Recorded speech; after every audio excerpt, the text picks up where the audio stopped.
नमस्कार, मैं श्वेता गजरे सारस्वत इंटरनेशनल एकेडमी राता वापी से आपका हार्दिक स्वागत करती हूँ। आज हम स्टैंडर्ड 10 सब्जेक्ट हिंदी चैप्टर 2 बूढ़ी काकी उसका पार्ट 2 देखेंगे। हमने पार्ट 1 में बूढ़ी काकी के बारे में देखा। तो बूढ़ी काकी जो हैं वो छोटे बच्चों की तरह उसका व्यवहार है और उसकी सारी संपत्ति जो है वो बुद्धिराम ने हथिया ली है। और बूढ़ी काकी जो है वो उनको बुद्धिराम के बड़े बेटे मुखराम के तिलक के दिन जो खाना नहीं मिलता है तो वो उनकी कल्पना में पूड़ियों की तस्वीरें और मसालेदार सब्जियां और जो कचौड़ियाँ बनाई हुई हैं उनका वो क्या करती है, सुगंध लेकर खाने के लिए इच्छा करती है कि शायद ये सारी चीज़ें मुझे अब खाने को मिल जाए तो अच्छा है। और वो क्या करती है, हाथों के बल रेंगते रेंगते उकड़ू बैठकर कड़ा के पास बैठ जाती है, जैसे भूखे कुत्ते खाने वाले के सामने बैठे बैठे देखते रहते हैं। उतने तक हमने देखा है। अब हम आगे देखते हैं। बुद्धिराम की पत्नी रूपा उस समय कार्यभार से परेशान हो रही थी कि बुद्धिराम की पत्नी जो है उसे अपने बेटे के उत्सव के लिए क्या था, कार्यभार मतलब काम का बोझ था, इसीलिए वो परेशान हो रही थी।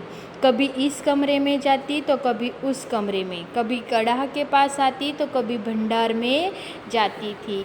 घर में इधर उधर रूपा क्या कर रही थी, काम कर रही थी। बेचारी अकेली दौड़ते दौड़ते व्याकुल हो रही थी कि वो काम करने में वो अकेली थी, इसीलिए बेचैन हो रही थी कि घर में इतना सारा काम है, कब वो सारा काम लिपट जाएगा। झुंझलाती थी, कूदती थी, परंतु क्रोध प्रकट करने का अवसर न पाती थी कि वो काम करने के लिए क्या करती थी, झुंझलाती थी, कूदती थी, मतलब गुस्सा भी कर रही थी, लेकिन काम क्या करने के लिए, क्रोध प्रकट करने के लिए उसके पास कोई मौका नहीं था।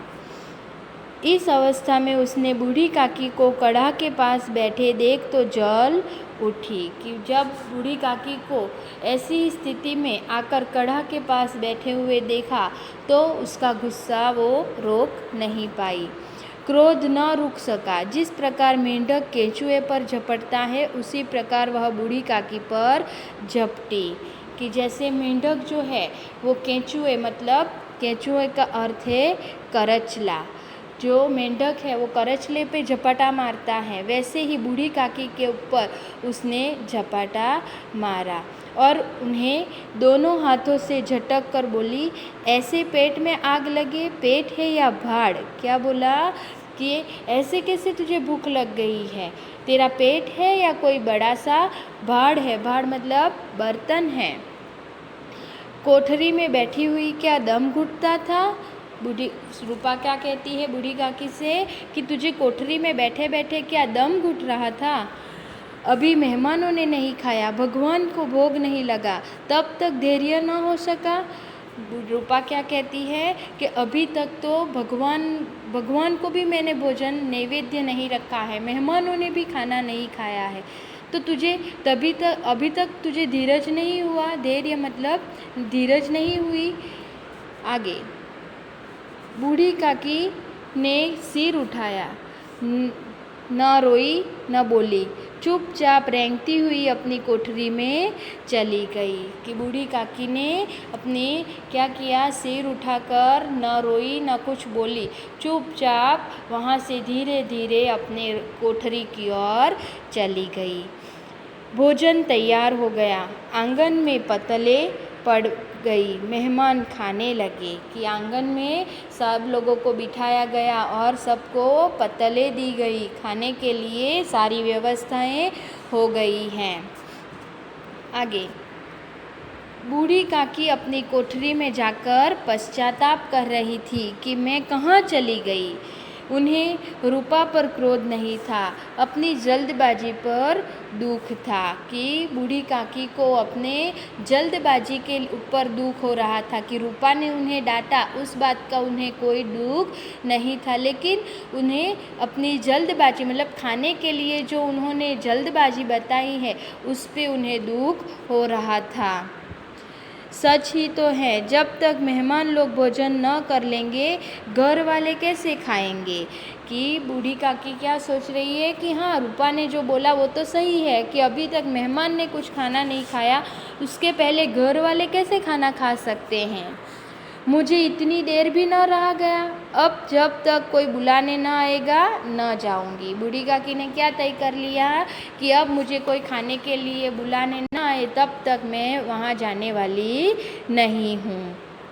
आगे मन ही मन इसी प्रकार का विचार कर वह बुलावे का इंतज़ार करने लगी। मन ही मन में वो तो कोई आएगा बुलाने, कोई आएगा बुलाने ऐसा इंतज़ार करने लगी। वह मन को बहलाने के लिए लेट गई। धीरे धीरे एक गीत गुनगुनाने लगी। धीरे धीरे वो तो सोते सोते गीत गुनगुनाने लगी। उन्हें मालूम हुआ कि मुझे गाते देर हो गई। क्या इतनी देर तक लोग भोजन कर रहे होंगे।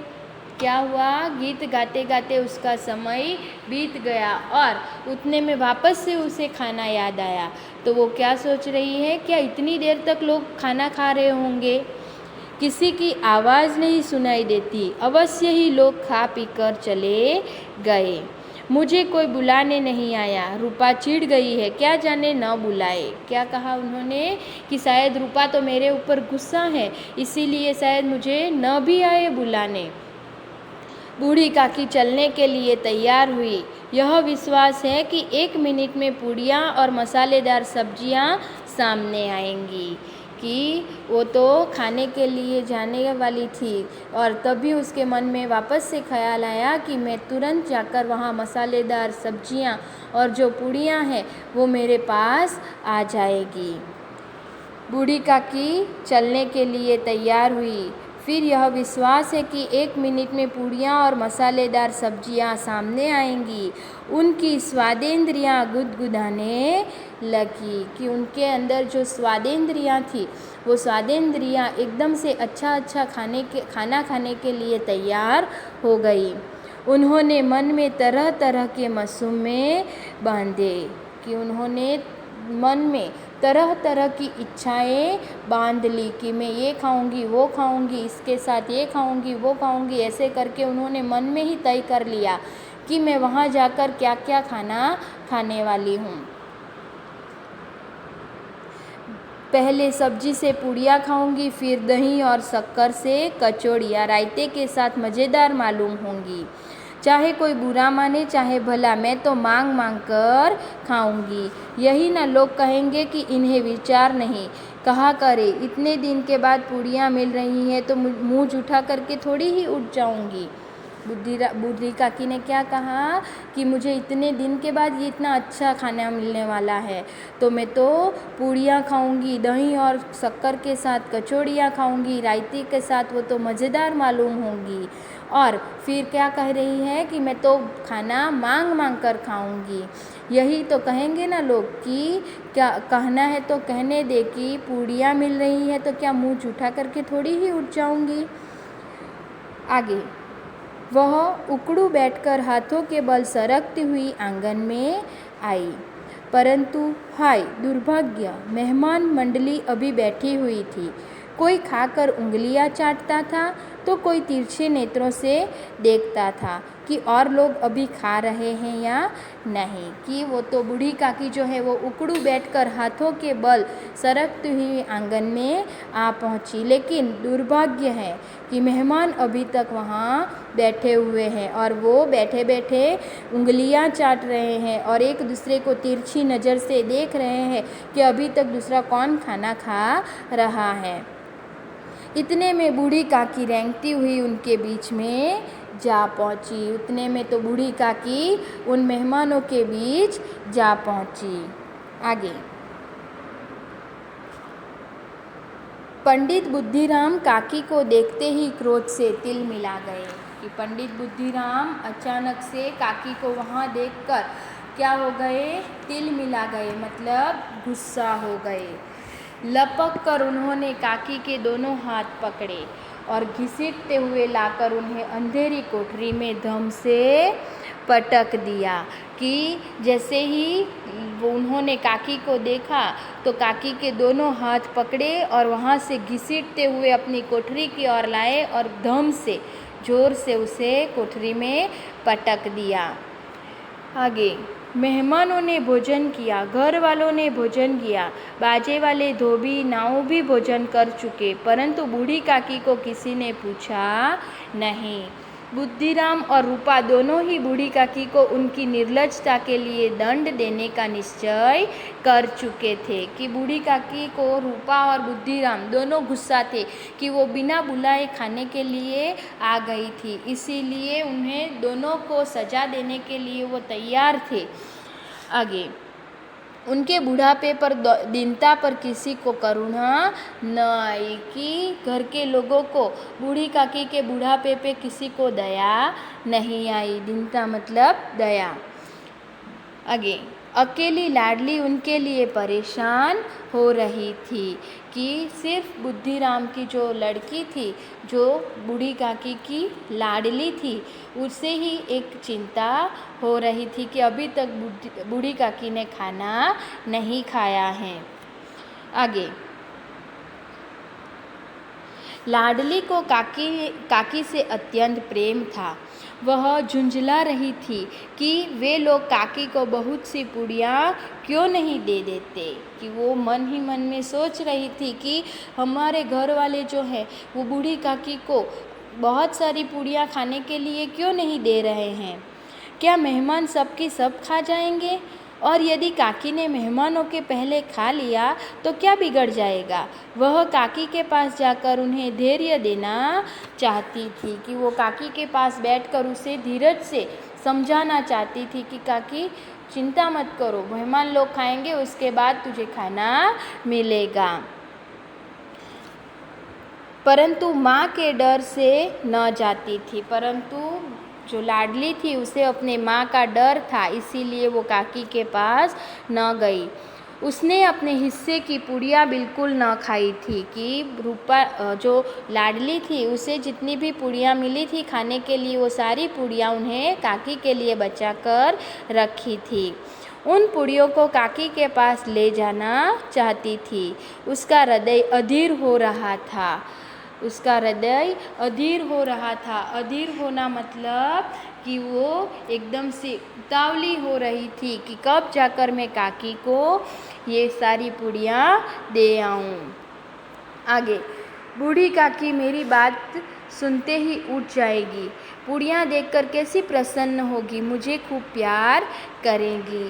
कि जो लाडली है वो क्या कह रही हैं कि बूढ़ी काकी जो है वो मेरा आवाज़ सुनते ही अचानक से उठ बैठेगी और फिर मेरे हाथ में जो पूड़ियाँ हैं उस पूड़ियाँ का देखकर वो प्रसन्न हो जाएंगी और मुझे बहुत प्यार देगी। आगे, रात के 11 बज गए थे। रूपा आंगन में पड़ी सो रही थी। लाडली की आंखों में नींद न थी। काकी को पूड़ियाँ खिलाने की खुशी उसे सोने न देती थी। कि जब लाडली हैं उन्हें काकी को वो भोजन कराना था, पूड़ियाँ खिलानी थी, तो उस बात की खुशी उसे नींद नहीं आ रही थी। यहाँ पर प्रश्न पूछा जा सकता है कि लाडली को नींद क्यों नहीं आ रही थी। तो क्या आएगा कि लाडली को, बूढ़ी काकी को पूड़ियाँ खिलाने की खुशी में उन्हें नींद नहीं आ रही थी। आगे, जब विश्वास हो गया कि अम्मा सो रही है तो वह चुपके से उठी और बूढ़ी काकी की कोठरी में चली। कि जब उसके माँ के पास सोई हुई रूपा को देखकर लाडली को विश्वास हो गया कि माँ तो सो गई है, तब वो धीरे से उठकर काकी के कमरे की ओर चल पड़ी। आगे, बूढ़ी काकी को केवल इतना याद था कि किसी ने मेरे हाथ पकड़कर घसीटे और फिर ऐसा मालूम हुआ कि जैसे कोई पहाड़ पर उड़ाए लिए जाता है और उनके पैर बार बार पत्थरों से टकराए। तब किसी ने उन्हें पहाड़ पर दे पटका और वे मूर्छित हो गई। कि उन्हें जब बेभान हुई उसके पहले उसे इतना ही याद था कि किसी ने उसके दोनों हाथ पकड़े और उसे घसीटते हुए लेकर जा रहा है और उसके दोनों पैर जो है वो पत्थरों से मतलब कि बार बार ज़मीन पे अथड़ा रहे थे और फिर जाकर उसे कोठरी में पटक दिया। तब उसे लगा कि किसी ने उन्हें पहाड़ से नीचे फेंक दिया है और वो उसके बाद मूर्छित हो गई। मूर्छित हो गई मतलब बेभान हो गई।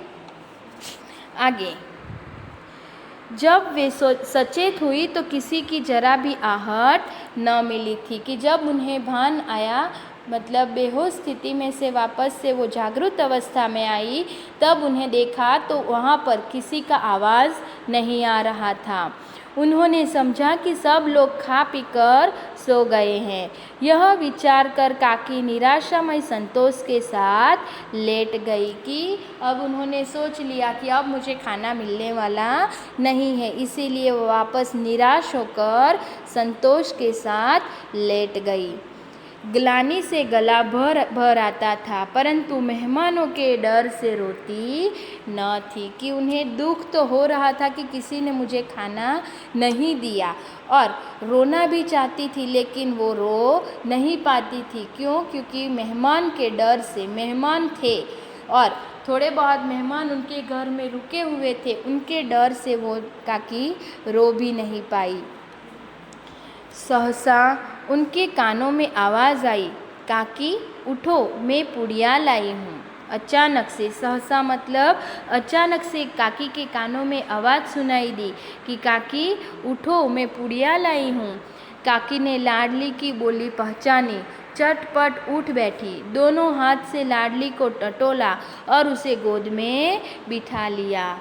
लाडली ने पुड़िया निकालकर दी। कि जो लाडली है उसकी आवाज़ उन्होंने पहचान ली और उसे क्या कर लिया, उसके पास बिठाकर गोद में बिठाया और उसे लाडली को प्यार करने लगी और लाडली ने उन्हें पुड़िया निकाल कर दे दी। आगे, काकी ने पूछा, क्या तुम्हारी अम्मा ने दी है? काकी ने क्या प्रश्न पूछा लाडली से कि ये जो पुड़िया है वो क्या तुम्हारी माँ ने मेरे लिए भेजी है? लाडली ने कहा, नहीं, यह मेरे हिस्से की है। लाडली ने क्या जवाब दिया कि नहीं, ये मेरे माँ ने नहीं भेजी, लेकिन ये तो मैंने न खाकर आपके लिए मेरे हिस्से की पुड़िया बचाई हैं।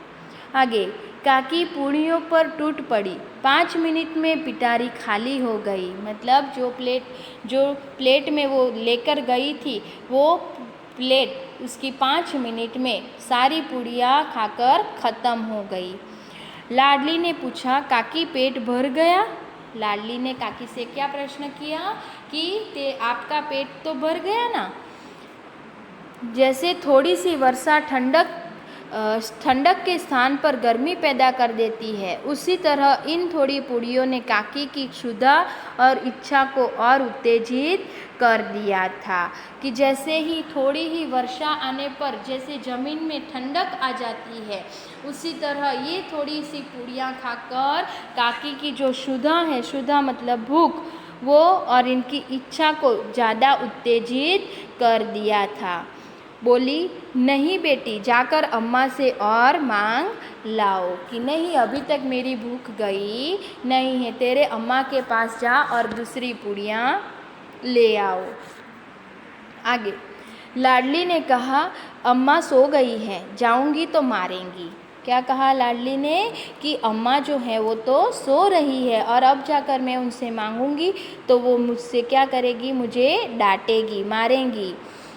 और काकी ने पिटारी को फिर टटोला उसमें कुछ खुरचन गिरे थे, उन्हें निकाल कर वे खा गई। बार बार होठ चाटती थी और चटकारे भरती थी कि वो बार बार वो पूड़ियों को क्या कर रही थी, जो भी टुकड़े गिरे थे वो सब खाकर वो बार बार उंगलियां चाट रही थी, चटकारे भर रही थी, मज़ा लेकर वो पूड़ियाँ खा रही थी। आगे, हृदय महसूस रहा था कि और पूड़ियाँ कैसे पाऊँ, कि उसका हृदय जो है वो अभी भी क्या हो रहा था, उसके मन में अभी भी ऐसी इच्छा हो रही थी कि मैं अभी ज़्यादा पूड़ियाँ कैसे खा सकती हूँ, कैसे पा सकती हूँ। काकी का अधीर मन इच्छा के प्रबल प्रवाह में बह गया कि काकी को बहुत मन हो रहा था पूड़ियाँ खाने के लिए। उचित और अनुचित का विचार जाता रहा। वे कुछ देर तक उस इच्छाओं को रोकती रही और सहसा लाडली से बोली, मेरा हाथ पकड़कर वहाँ ले चलो जहाँ मेहमानों ने बैठकर खाना खाया है। लाडली को उन्होंने क्या कहा कि मेरा हाथ पकड़ और मुझे जहाँ मेहमानों ने बैठकर खाना खाया है उस जगह ले चल। लाडली उनका अभिप्राय समझ न सकी, कि लाडली को कुछ समझ में नहीं आया कि काकी ऐसा क्यों कह रही है। उसने काकी का हाथ पकड़ा और ले जाकर जूठे पतलों के पास बैठा दिया, कि काकी को जहाँ मेहमानों ने खाना खाया था उस जगह पर जाकर उसे बैठा दिया। काकी पतलों से पूड़ियों के टुकड़े चुन चुन कर खाने लगी। ओह, दही कितना स्वादिष्ट था, कचौड़ियाँ कितनी सलोनी, खस्ता कितना सुकोमल। काकी बुद्धिहीन होते हुए भी इतना जानती थी कि मैं वह काम कर रही हूँ जो मुझे कदापि न करना चाहिए, कि काकी को इतनी तो बुद्धि नहीं थी, फिर भी उन्हें इतनी समझ थी कि मैं जो जूठा खाना खा रही हूँ ये खाना मुझे नहीं खाना चाहिए, लेकिन उसे बहुत भूख लगी थी, इसीलिए उसे वो जूठा खाना खाना पड़ा। नहीं तो काकी उन्हें जो खाना समय से मिल जाता तो वो कभी ये जूठा खाना नहीं खाती।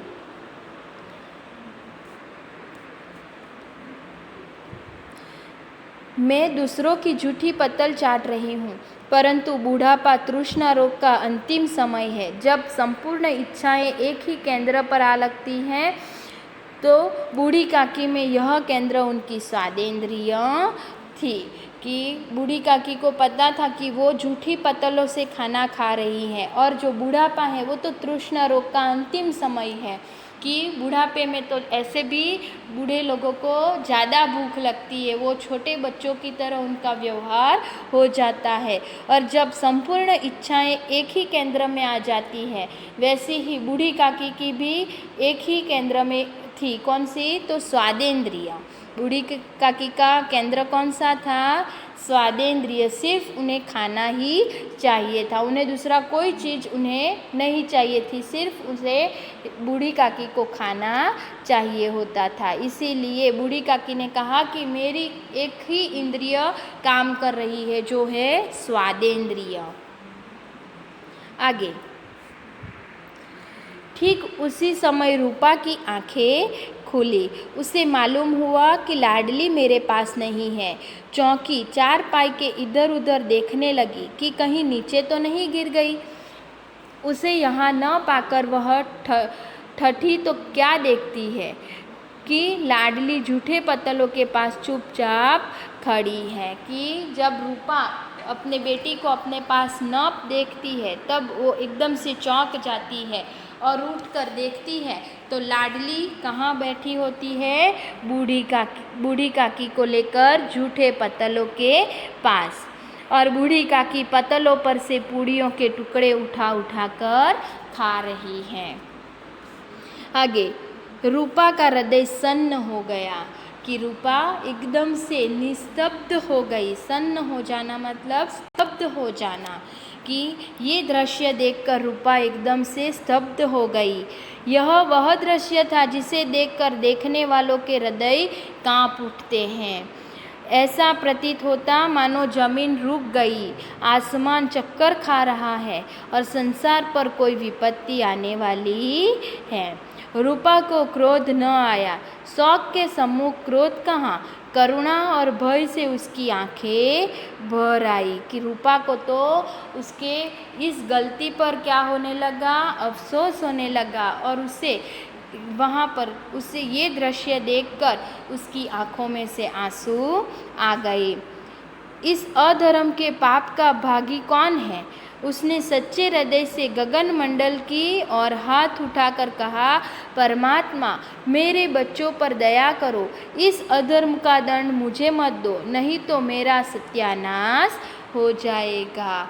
कि बूढ़ी काकी को ऐसे झूठी पतलों के पास देखते ही उस रूपा को समझ में आ गया कि मैंने जो व्यवहार उनके साथ किया है वो बहुत बुरा है, और इसीलिए वो भगवान से प्रार्थना कर रही है कि हे भगवान मेरे बच्चों पर दया करो।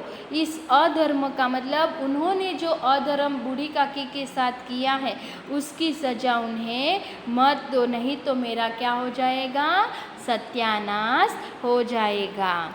आगे रूपा की और स्वार्थपरता और अन्याय इस प्रकार प्रत्यक्ष रूप में कभी न दिख पड़े थे।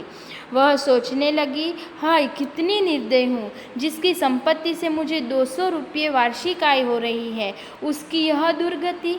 रूपा क्या कह रही है कि मैं कितनी निर्दयी हूँ कि जिस व्यक्ति के संपत्ति से ही हमें वार्षिक आय मिलती है, 200 रुपये मिल रहे हैं, और उसे ही मैं खाना नहीं दे रही हूँ, उसकी ही यह दुर्गति, मतलब ऐसी दशा मैंने कर दी है, और मेरे कारण हे दयामय भगवान मुझसे बड़ी भारी गलती हुई है, मुझे क्षमा कर दो। अब वो भगवान से प्रार्थना कर रही है, माफ़ी मांग रही है कि हे भगवान मुझे माफ़ कर दो कि मेरी वजह से ही बूढ़ी काकी की स्थिति ऐसी हुई है।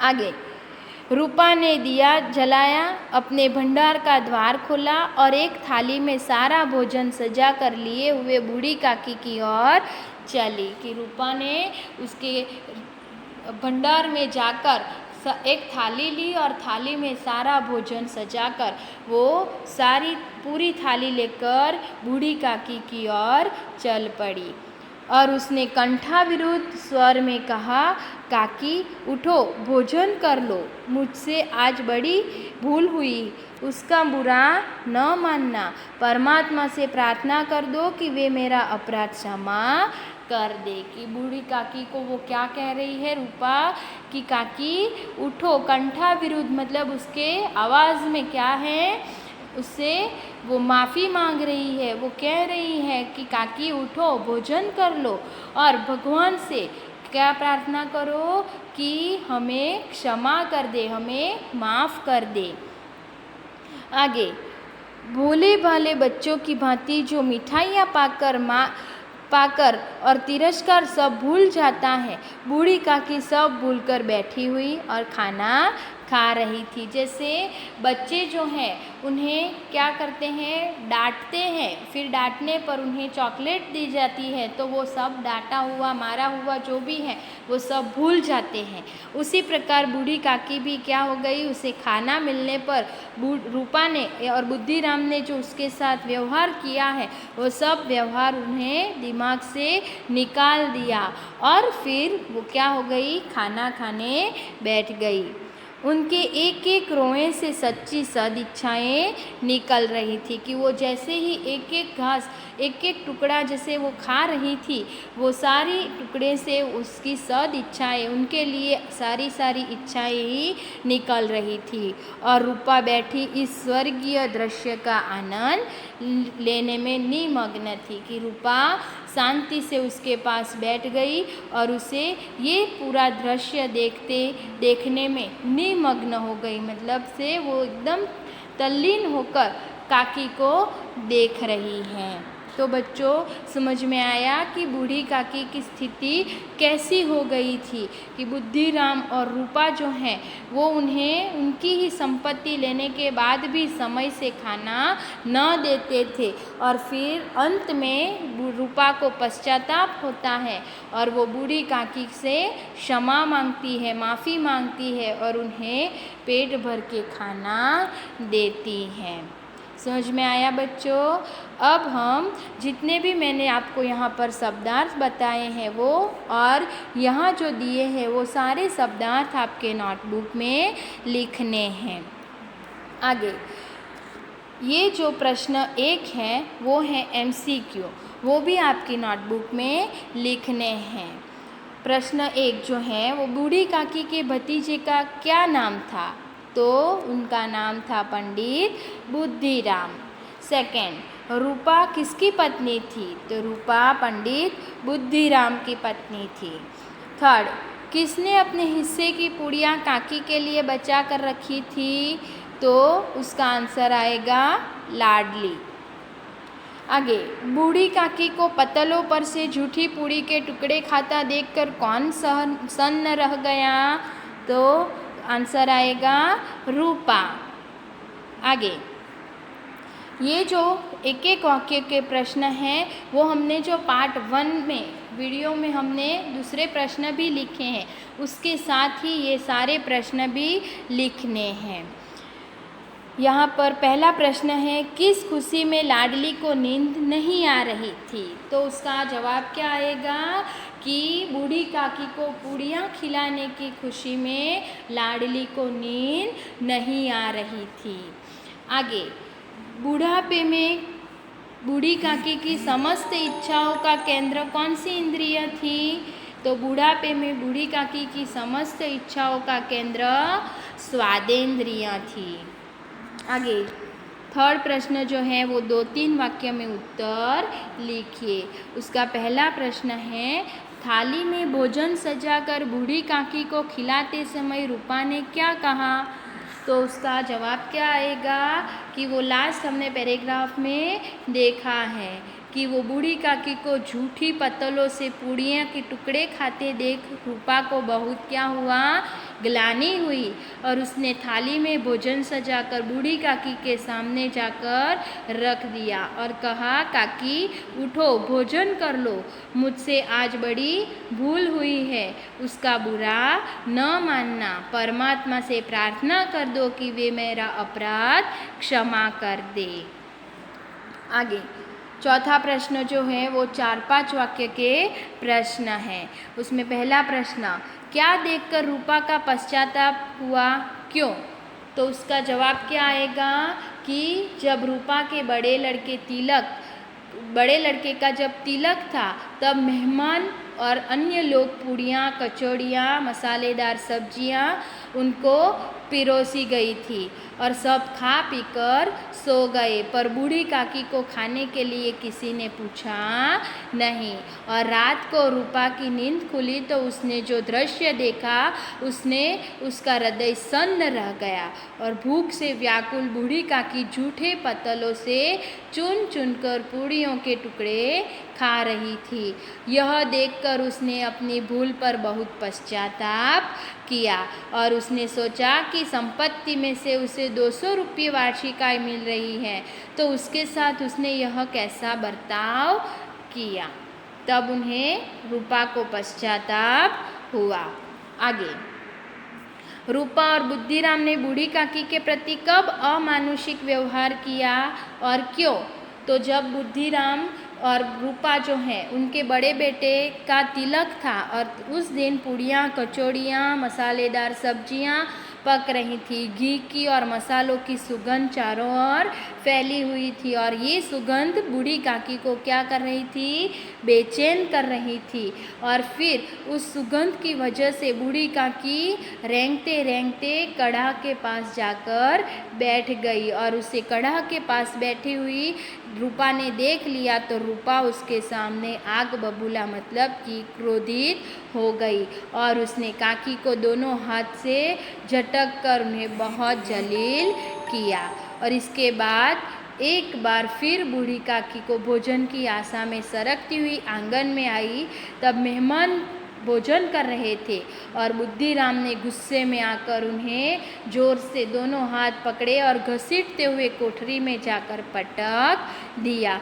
इस बार इस तरह रूपा और बुद्धिराम ने बूढ़ी काकी के साथ अमानुषिक व्यवहार किया। आगे, बुढ़ापा तृष्णा रोग का अंतिम समय है। ऐसा लेखक ने क्यों कहा?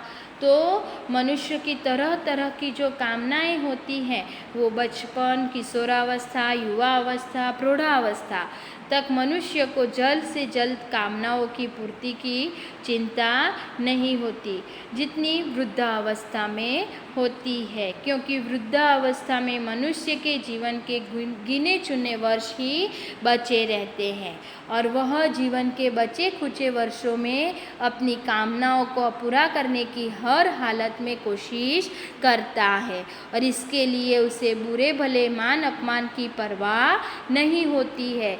इसीलिए लेखक ने कहा कि बुढ़ापा तृष्णा रोग का अंतिम समय है। आगे ये जो है वो आशय स्पष्ट है। ये दो पंक्तियाँ दी हैं। बुढ़ापा बहुधा बचपन का पुनरागमन हुआ करता है और लड़कों का बूढ़ों से स्वाभाविक विद्वेष होता ही है। ये दोनों पंक्तियाँ आपको लेसन के जो हमने लेसन देखा है उसके हिसाब से आपको ये दोनों पंक्तियाँ लिखनी है। जैसे आप विचार विस्तार लिखते हैं उसी तरह इसकी समझुती लिखनी है। और ये सारा प्रश्न जितने भी मैंने बताए हैं वो आपके नोटबुक में लिखने हैं। जब हम मिलेंगे तब मैं आपकी ये नोटबुक देखूंगी। Thank you.